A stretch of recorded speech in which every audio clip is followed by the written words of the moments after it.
Come to the point. Sir, ഈ ബ്രൈറ്റിന്റെ പേര് കണ്ടില്ലേ? എന്തൊരു എനർജറ്റിക്കാ, നല്ലൊരു ചരിഷ്മയുണ്ട്. സാറിന്റെ പേര് നമുക്ക് അതുപോലെ മാറ്റിയേ പറ്റൂ. ഞാനിപ്പോ 6 സിനിമകളും ചെയ്ത് കഴിഞ്ഞില്ലേ, ഇനിയിപ്പോ പേര് മാറ്റിയാന്നൊക്കെ പറഞ്ഞു കഴിഞ്ഞാൽ സാറേ അതൊരു 50 സിനിമ ആകുന്നതിന് മുന്നേ ഇപ്പോഴേ മാറ്റുന്നതല്ലേ നല്ലത്. കറക്റ്റ്. അത് മാത്രമല്ല സാർ, ഈ കൃപേഷ് എന്ന് വിളിക്കുമ്പോൾ കബീഷ് എന്ന് വിളിക്കുന്ന ഒരു ഫീലാ. എനിക്കല്ല സാർ, മറ്റുള്ളവർ. So we have found some good energetic names for you. Just read it out. വായിക്ക് കേക്കട്ടെ. സർ, ആദ്യത്തെ പേര് വിനിൽ. നിൽ വി നിൽ. നില്ലെന്ന് പറഞ്ഞ ഒന്നുമല്ലാത്ത പേര് നമുക്ക് വേണ്ട. ഓക്കെ. അടുത്തതൊരു ട്രഡീഷണൽ പേരാണ്, പ്രദോഷ് സന്ധ്യ. മൊത്തം കഴിഞ്ഞു, കത്തി തീരുന്നു അല്ലേ? നേരം വെളുത്തിട്ടൊക്കെ വേണം വേറെ പേര് വൈകിടും. ഓക്കെ സർ, ഒരു റഷ്യൻ സ്റ്റൈൽ ഒരു പേരുണ്ട്. റഷ്യൻ പേര് നല്ലതാ സാറ്, ഹോളിവുഡിൽ പോകുമ്പോൾ ഗുണം ചെയ്യും. റഷ്യൻ പേര് വായിക്കും, മിഷ്കിൻ എന്നൊക്കെ പറയുന്ന പോലെ. ബ്രാഷ്നേവ്. അത് വേണ്ട sir.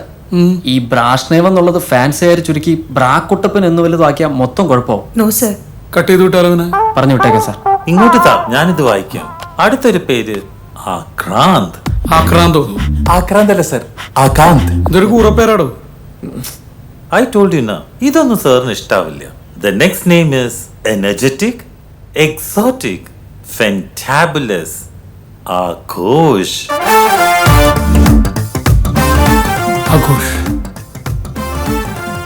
Good. Life is an ആഘോഷം. Cinema is an ആഘോഷം. So an actor like you should have the name Aghosh. Point. Fix it. Finally. നമ്മളെന്തായാലും പേര് മാറ്റുമല്ലേ? നമ്മൾ മാത്രം അറിഞ്ഞാൽ മതി. ആഘോഷത്തോടെ ഒരു മേനോൻ കൂടി വെച്ചാൽ കുഴപ്പമുണ്ടാവോ? ആഘോഷ് മേനോന്ന്. Nice. ആഘോഷ് മേനോൻ. ജോഷി ചിത്രത്തിൽ ആഘോഷ് മേനോൻ, പ്രിയദർശൻ ചിത്രത്തിൽ Aghosh Menon. Wow, it's quite interesting. Wonderful. ഈ മേനോന്മാര് പ്രശ്നം ഉണ്ടാക്കൂലായിരിക്കും അല്ലേ? Hey, no. ഇനി ബിജു മേനോൻ വല്ല കുഴപ്പമുണ്ടാക്കുമെന്ന് അറിയില്ല. പുള്ളി ഒരു പാവം, ഞാൻ പറഞ്ഞ ഡീൽ ചെയ്തോളാം. Okay, so let's clap for Aghosh Menon. Thank you.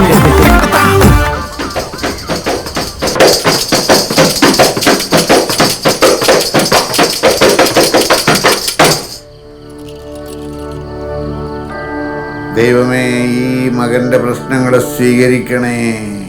ചെറുതും വലുതുമായ നിരവധി ചലച്ചിത്രങ്ങൾ അഭിനയിച്ചു കൂട്ടിയിട്ടും സ്വന്തം പിടിപ്പില്ലായ്മ, അന്ധവിശ്വാസം, കയ്യിലിരിപ്പ്, അങ്ങനെ ഒട്ടനേകം കാരണങ്ങൾ കൊണ്ട് തന്റെ സാമ്രാജ്യങ്ങൾ തകർന്നടിഞ്ഞ് അണ്ടികളഞ്ഞ അണ്ണാനെ പോലെ പൊളിഞ്ഞൂപ്പാടിളകി പാപ്പരായിരിക്കുന്ന ഈ മകനോട് കാരുണ്യം കാണിക്കണേ. പൊളിഞ്ഞു പോപ്പാടുള്ളത് അണ്ടിപോയ അണ്ണാനെ പോലെ എന്നൊക്കെ പ്രാർത്ഥനയിൽ ആദ്യമായിട്ടാ കേൾക്കുന്നത്. ദൈവത്തിന് മനസ്സിലാവാൻ ഏറ്റവും നല്ലത് ഇതുപോലുള്ള സിമ്പിളായിട്ടുള്ള ഭാഷ. മണ്ടന്മാരായ മനുഷ്യന്മാർക്ക് ഇതുവരെ അത് മനസ്സിലായിട്ടില്ല. സമയം കിട്ടുമ്പോൾ പോളൂട്ടി ബ്രദർ ഒന്ന് കമ്പ്യൂട്ടറിൽ അടിച്ചു കൊടുത്താൽ മതി, നിറയെ അത്ഭുത സാക്ഷ്യങ്ങൾ കാണാം. ഞാനങ്ങനെ വീടുകളിൽ പോകാറില്ല, ഇതിവൻ നിർബന്ധിച്ചതുകൊണ്ടാണ്.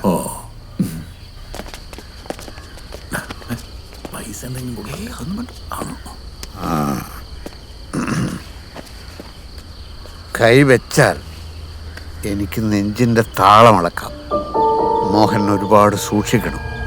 ഈ വർഷം ഒന്ന് കടന്നു കിട്ടണം. ബ്രദർ എന്താ ഉദ്ദേശിച്ചത്? ഞാൻ പറഞ്ഞതിൽ നിന്ന് തനിക്ക് എന്താണോ മനസ്സിലായത് അതാണ് ഞാൻ ഉദ്ദേശിച്ചത്.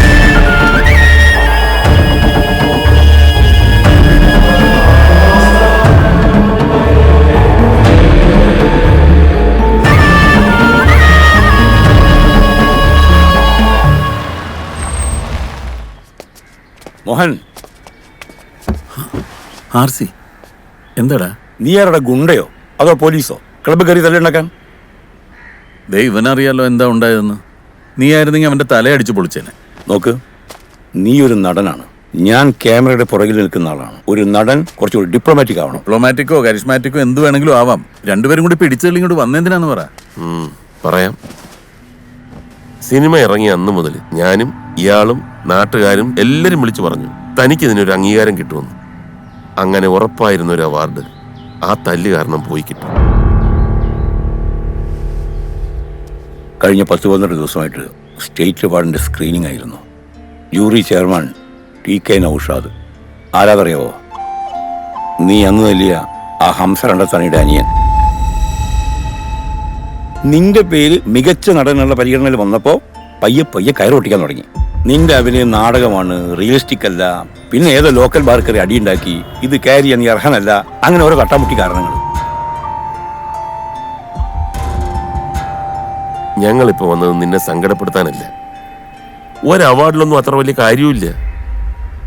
പക്ഷേ നിനക്ക് അർഹതപ്പെട്ട ഒരു അംഗീകാരം കുറച്ച് പേര് വന്നങ്ങ് തട്ടിക്കളഞ്ഞ നമുക്ക് അതിലും വലുത് വാങ്ങണം മോഹൻ.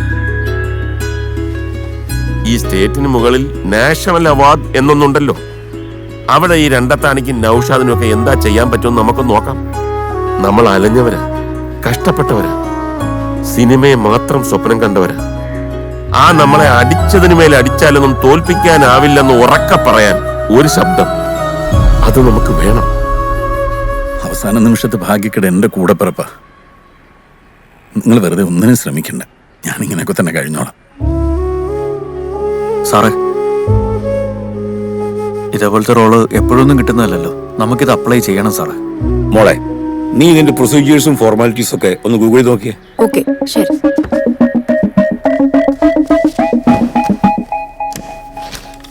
ഞാൻ ഉൾപ്പെടെയുള്ളവർ വിളിച്ച ചില്ലറ വേഷങ്ങൾക്കൊന്നും നീ വന്നില്ല. നിന്റെ ഉള്ളിൽ നീ എന്നും നായകനായിരുന്നു. Everything happens for a good reason.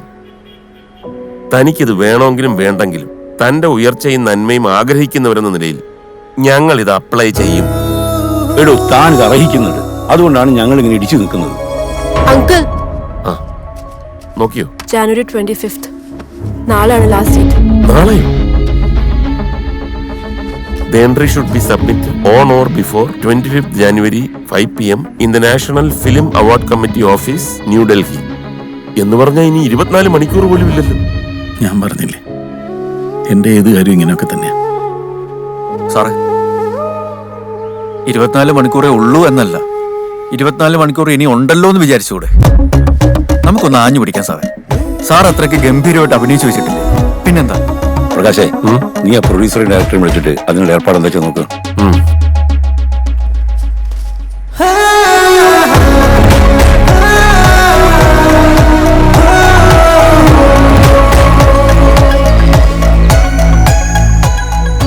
ഞാനിപ്പം വയനാട് തിരുനെല്ലിയില സർക്കാരിന് വേണ്ടി ഒരു ഡോക്യുമെന്ററിയുടെ ഷൂട്ടില്. എന്റെ അസിസ്റ്റൻസ് എല്ലാരും ഇവിടെ. അപ്പൊ ഇനി എന്ത് ചെയ്യും? നാളെ രാവിലെ 10 മണിക്കുള്ള ഡൽഹി ഫ്ലൈറ്റിൽ അയക്കണം. ചെയ്യേണ്ട കാര്യങ്ങളും പോകേണ്ട സ്റ്റുഡിയോസിന്റെ ഡീറ്റെയിൽസ് കംപ്ലീറ്റും വാട്സപ്പ് ചെയ്യാം. ഒന്ന് ആഞ്ഞു പിടിച്ചാൽ നടത്തിയെടുക്കാവുന്നുള്ളൂ പ്രകാശേട്ടാ. എന്തെങ്കിലും ഡൗട്ട് ഉണ്ടെങ്കിൽ എന്നെ വിളിച്ചാൽ മതി. ഓക്കെ. എന്താ പറഞ്ഞ പോലെ 24 മണിക്കൂർ ഇനിയും ഉണ്ടല്ലോ. നമുക്കൊന്ന് ശ്രമിക്കാം. കൃഷ്ണനുണ്ണി, എന്താ വേണ്ടതെന്ന് കറക്റ്റായിട്ട് ഞാൻ പറഞ്ഞുതരാം. അതുപോലെ അങ്ങ് ചെയ്താൽ മതി. എന്ത് വേണേ പറഞ്ഞോ സാറേ, ചെയ്യാവുന്നതിന്റെ മാക്സിമം ചെയ്യാം. നമുക്കിത് വേണം സാറേ. എന്നാ തുടങ്ങിക്കളയാം. വാ, ഒരു ചായ കുടിച്ചിട്ടാ. അതൊക്കെ ഇത് കഴിഞ്ഞിട്ട്.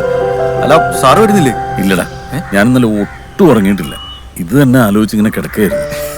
അത് തന്നെയല്ല, നമ്മളിങ്ങനെ ഒരു നല്ല കാര്യത്തിന് പോവല്ലേ, 3 പേരും കൂടെ ഇറങ്ങണ്ട. ശരി, നിങ്ങൾ പോയിട്ട് വാ. ശരി, പോയിട്ട് വരാം അച്ഛാ. ചായ റെഡി. ഇപ്പൊ വേണ്ട സാറേ. ആ, പകരിക്കും.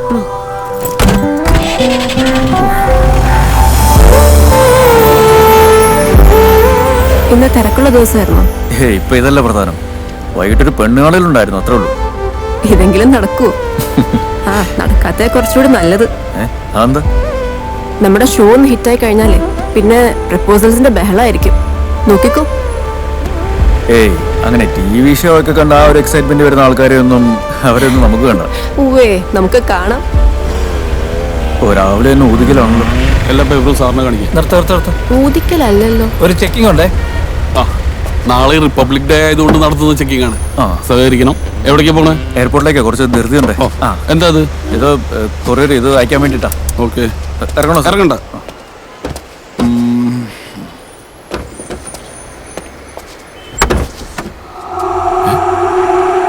സാറേ, സാറേ, എന്താണോ സാറേ?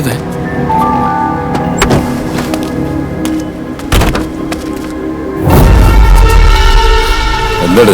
എനിക്കറിയില്ല സാറ്. നിനക്കറിയില്ലേ? ആരുടെ വണ്ടിയുടെ ഇത്? എന്റെ വണ്ടിയാ. ഇത് കൊണ്ട് എങ്ങോട്ട് പോവാ നീ? എയർപോർട്ടിലേക്ക്. എയർപോർട്ടിലേക്ക് പോണം. ഇതും കൊണ്ടോ? സാർ സത്യമായിട്ട് എനിക്കറിയില്ല സാർ. നിനക്ക് അറിയില്ല. ഞാൻ പറയുന്നത് ബോർഡ് വെച്ച് വന്ന മനസ്സിലാണെന്ന് സാർ, ഞാൻ പറയുന്നത് ഒന്ന് കേൾക്ക് സാർ. എങ്ങനെ വന്നെന്ന് എനിക്ക് അറിയത്തില്ല. എടാ, രാവിലെ ചെക്കിംഗ് എന്ന് പറഞ്ഞോട് നിൽക്കണേ ചെരക്കാനാണെന്ന് വിചാരിച്ചോടാ. സാറേ ഞാൻ പറയുന്നത് ഒന്ന് കേൾക്ക് സാർ. ബോർഡ് വെച്ചവന്റെ ആയുധം കൊടുത്ത് എടുക്കാം. നിന്റെ പോലെ എടുക്കണം. സാർ ഒരു ഹാർഡ് ഡിസ്ക് കിട്ടിയിട്ടുണ്ട്.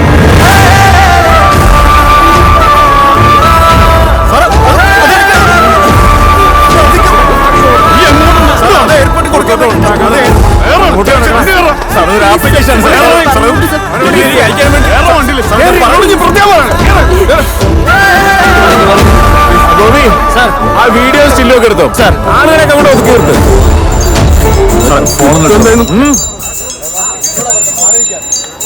ഹലോ, എടാ മരവൂളെ, വേട്ടാവളിയാ, പാൽപേട മോറ, ഷൂട്ടിങ്ങിന് വെച്ച പ്രോപ്പർട്ടീസ് ഉള്ള കാറുമായിട്ട് നീ എങ്ങോട്ടാണ് പോയത്?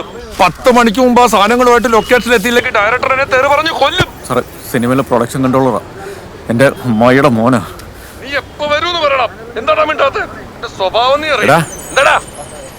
ഞാൻ CI ആണ് സംസാരിക്കുന്നത്. നീ CI ആണെങ്കിൽ ഞാൻ പ്രധാനമന്ത്രിയാണോ? കളിക്കല്ലേ. നീ എപ്പോ വരൂന്നൊന്ന് പറയടാ. ഒന്നുകൂടെ നോക്കടോ. എന്ത് നോക്കാനാടാ കോപ്പേ?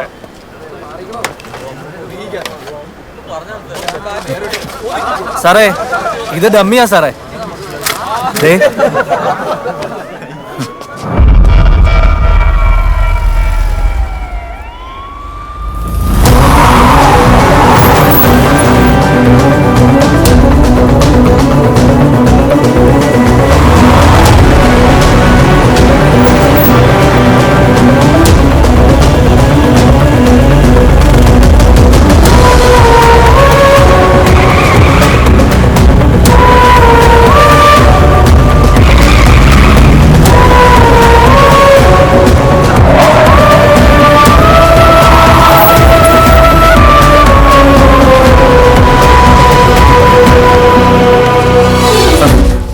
ഡൽഹി ഫ്ലൈറ്റ് അയക്കേണ്ട കൊറിയറാ. 10 മണിക്കോ? താൻ എന്തീ പറയണേ? ഇപ്പൊ തന്നെ മണി 9:20. അത് സാറ് അത്രയ്ക്ക് അത്യാവശ്യം ആയതുകൊണ്ടാ. Very sorry. അടുത്ത ഫ്ലൈറ്റിന് നമുക്ക് സാർ അരമണിക്കൂർ സമയമുണ്ടല്ലോ. നടക്കില്ല. സമയത്തിനായില്ലേ, ഒന്നും ചെയ്യാൻ പറ്റില്ല. സാർ വിചാരിച്ചു നടക്കും. ഞങ്ങൾ ഒരുപാട് ദൂരെ നിന്ന് വരിക സാർ. സാർ പറ്റാത്തോണ്ടാ. ദയവ് ചെയ്ത് ഞങ്ങൾ ബുദ്ധിമുട്ടിക്കില്ല. സാറേ ബുദ്ധിമുട്ടിക്കല്ല, വരണമായിരുന്നു. എമർജൻസി കേസ് ആയതുകൊണ്ട് സാർ. നടക്കില്ലെന്ന് പറഞ്ഞു. നോ വേ, നോ വേ. 3 മണിക്ക് മുമ്പ് ഡൽഹിയിൽ എത്തിക്കണം സാർ. അതാ ഞാൻ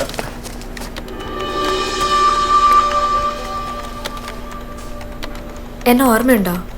ഇല്ല, പെട്ടെന്ന് അങ്ങോട്ട് എന്നെ ഒരിക്കൽ പെണ്ണ് കാണാൻ വന്നിട്ടുണ്ടായിരുന്നു. നിങ്ങൾക്കന്ന് ഇറങ്ങി പോകേണ്ടി വന്നു. അന്ന് അങ്ങനെ ഒരു സിറ്റുവേഷനിൽ. Hey, it's all right. Courier അത്ര എമർജൻസി ആണോ? അയ്യോ, എമർജൻസി എന്നൊന്നും പറഞ്ഞാൽ പോരാ, അത്രയ്ക്ക് അത്യാവശ്യമാണ്. എങ്ങനെയെങ്കിലും ഒന്നും. സർ, എനിക്കറിയാവുന്ന ഒരാളാണ്. എന്ത് ചെയ്യാനോ? സമയം 9:20. സർ പ്ലീസ് അവരെ പറഞ്ഞ് മനസ്സിലാക്കാം. Sir please sir. എന്താ ചെയ്യണ്ടേ സർ? നടക്കൂന്ന് എനിക്ക് തോന്നണില്ല. ഒന്ന് ട്രൈ ചെയ്യൂ സർ പ്ലീസ്. ഇതില് അഡ്രസ് എഴുതി, വേഗം എഴുതി.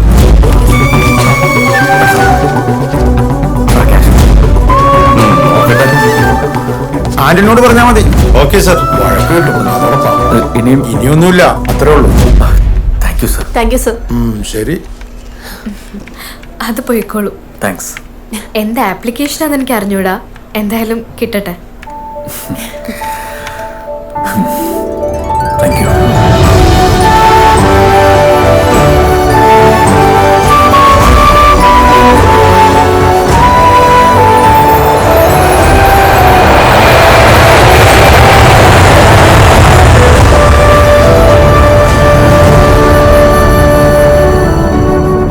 ഇനി ഇതേപോലെ ഒരു പോക്ക് ഡൽഹിക്ക് അവാർഡ് മേടിക്കാൻ കൂടി പോകണം. എന്നാ ഇനി ഒരു ചായ കുടിച്ചാലോ? ഒരു മസാല ദോശ. ഓക്കെ.